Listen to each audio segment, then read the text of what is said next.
mentioned AAA and the triptik and all that.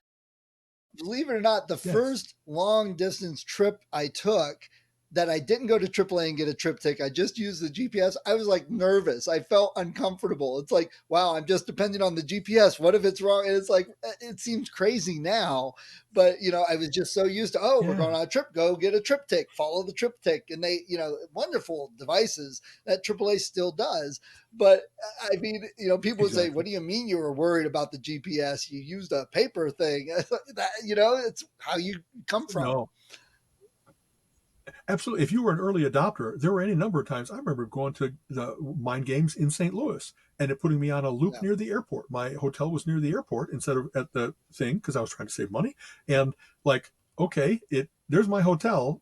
And I passed it once not knowing that's where my hotel was, and it just kind of routes me back. So there really were artifacts and mistakes in yeah, early GPSs that they weren't anywhere near perfect, especially maybe airports, maybe malls, maybe places where it's not just the roads, but all those just off the road, but right, it's not, it's private property instead of public, or they right. hadn't fully satellited everything by then. I'm very happy now that they really seem to be dependable. But having said that, once in a while, Colleen has been in the mountains of Pennsylvania where she has in Ohio and Pennsylvania clients, and she will get where, so why did it get me off the expressway and take me through all these terrible mountain roads when I can see at the client that the next exit from the expressway is like a half a mile that way, but I would have had to go to it and come back.